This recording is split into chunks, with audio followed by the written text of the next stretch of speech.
Goodbye 2020 and hello 2021. And with it comes a new top 12 back issue goal list, which is what we'll be looking at in today's video. Hello and welcome to my YouTube channel.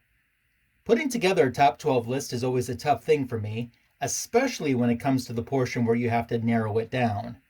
But I put together 12 books within my budget that I'm hoping I can achieve in the next 12 months. Let's get started with our list.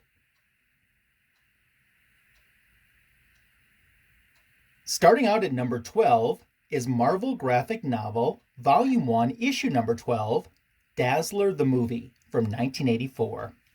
In 2020, I completed my Dazzler Volume 1 run, so I definitely need this book as a nice complement to it.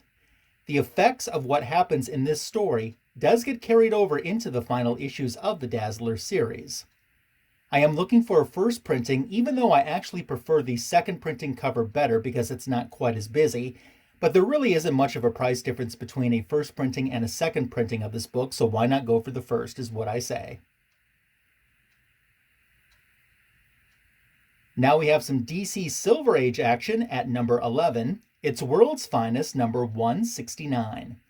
This 1967 comic book is the third overall appearance of Batgirl. It's also the first meeting of Batgirl and Supergirl. If I'm remembering correctly from what I've heard, it's a Mr. Mxyzptlk and Batmite team up as well, so I'm sure this is going to be one quite interesting Silver Age DC story to read. I have some of the other appearances and team-ups of Supergirl and Batgirl, but you have to have the first one, so I'm going to go after it in 2021. It's number 11 on my list. Staying in the Superman family, Superman number 40 comes in at number 10. I had a bunch of more modern-day themed books that were in my list, but when I had to start whittling it down, a lot of the modern ones disappeared. This one did not. I'm looking to get the 1 in 100 John Romita Jr. cover variant. As you see, it features the new 52 version of Superman and Wonder Woman. This book was always selling for about $100 or so, but I've seen this year the price considerably go down on it, so I'm going to go for a copy. This is one, since it's a complete cover buy for me, I don't mind if I end up getting in a slab. Might get it raw, might get it slabbed, I'm not for sure. Either way, I'm going to try to go and get a copy of it this year.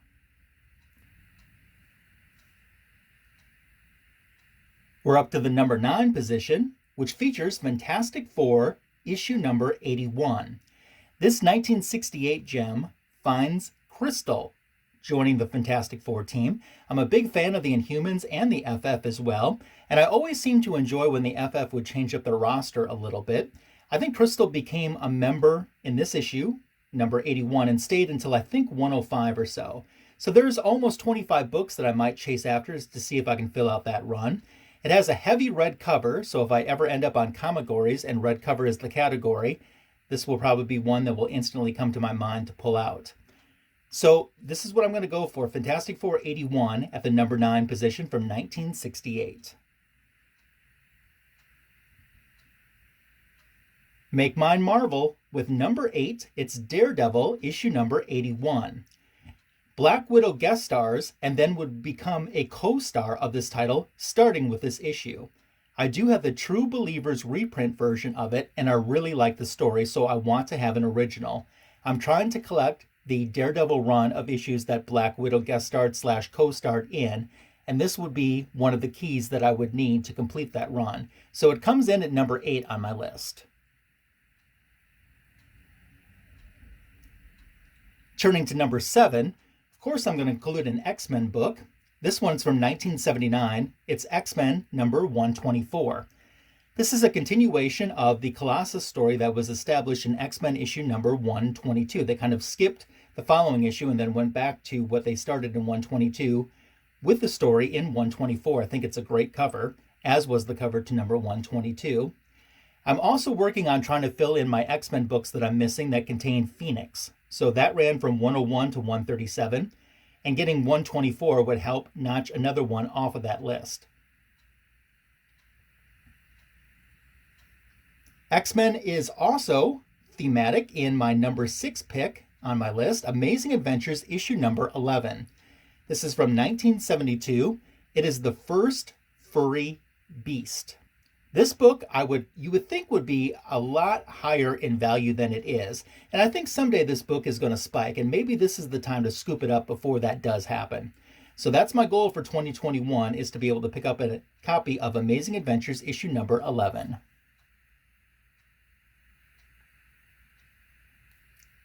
Some Silver Age Justice League is up next on our list when we come to the number 5 position.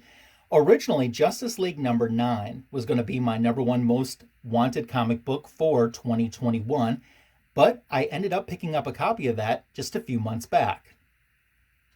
Justice League number 71 from 1969 features a non-powered Wonder Woman, a Diana Prince appearance. I had thought that I had every non-powered appearance that she had made, and every time that I think that, I start looking and researching and find another one that I don't have.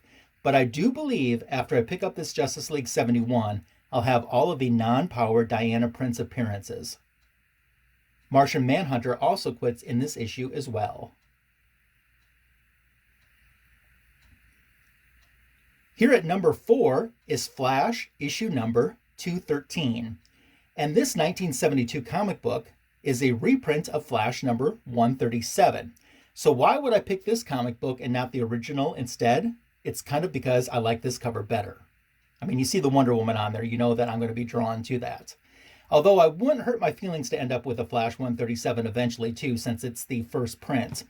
But 137 was the first JSA appearance in the Silver Age, reprinted here, as I've mentioned, in Flash number 213. Hopefully in my collection sometime in 2021.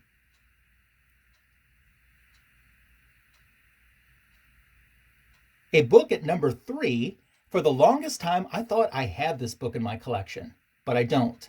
It's Amazing Spider-Man Annual, issue number 16. It comes from 1982.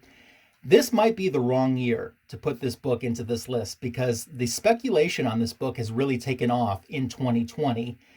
And like I said, I already thought I had a copy, but upon checking my CLZ app, I don't. I have a lot of Captain Marvel / Monica Rambeau comic books, but I'm missing her first appearance. So I want to round this out and eventually get this book.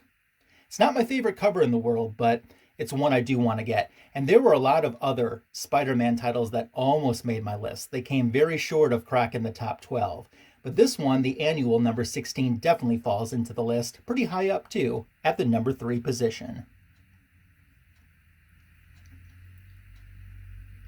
Here we are at the runner-up.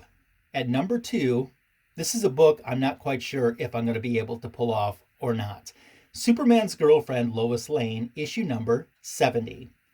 This book I see everywhere. And when I say everywhere, what I mean is I watch other people's channels and I see this book in the background on their walls.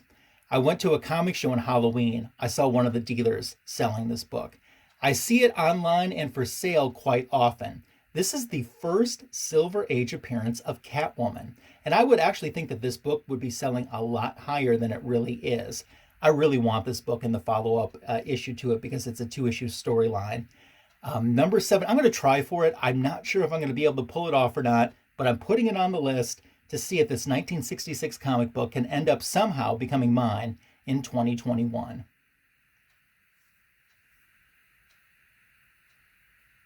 The number 1 book on my list this year is another book. I'm not sure if I'm going to end up being able to pick up or not, but I'm going to try. It's Wonder Woman, Volume 1, issue number 100. You don't see this book that often in the wild. I hadn't necessarily planned on putting a Wonder Woman book on my list this year because I thought the prices might skyrocket too high after the release of Wonder Woman 1984. But with the general public not really digging the Wonder Woman 1984 movie, I decided I don't think the Wonder Woman books are going to spike as much as they did when the previous film came out. So I'm going to put one Wonder Woman book that I need on my list at the number 1 position, Wonder Woman Volume 1, issue number 100 from 1958. In addition, for 2021, I'm wanting to focus on some titles that I feel that I'm really close to completing. Wonder Woman is a great example of that. I'm 3 issues away from having all of the Silver Age comics in her title. Besides issue number 100 that I put at the number 1 position on my list, I also need 102 and 104. But there's some other books that I'm close to completing. Secret Society of Supervillains. I'm 2 issues away from having that run. Inhumans, the Bronze Age Marvel comic. I'm 2 issues away from being able to complete that. Superman Family, I'm only 7 issues away from being able to complete. But I know that one of those 7 issues that I need is coming as an AOK from Stone Cold Steve Whiting. Teen Titans Volume 1, The Silver Age, I'm only 13 books away. So that seems kind of doable as well. And then with Batman Family, I have 10 to go on the Batman Family title. And then I need 2 detective comics that stars the Batman family to be able to wrap up the Batman Family series. Other goals for 2021, I want to increase the number of AOKs, sending out a minimum of 12 in 2021. That's a goal I really want to accomplish. So keep an eye out on this channel all year long to see what progress I make on my lists and my goals. If you aren't subscribed, I would appreciate it if you would give my channel a subscription. Please like this video and comment below what you thought of my list and what books are on your goal list. Thank you again for being one of the best parts of my 2020, and I hope that you have a fantastic and healthy 2021.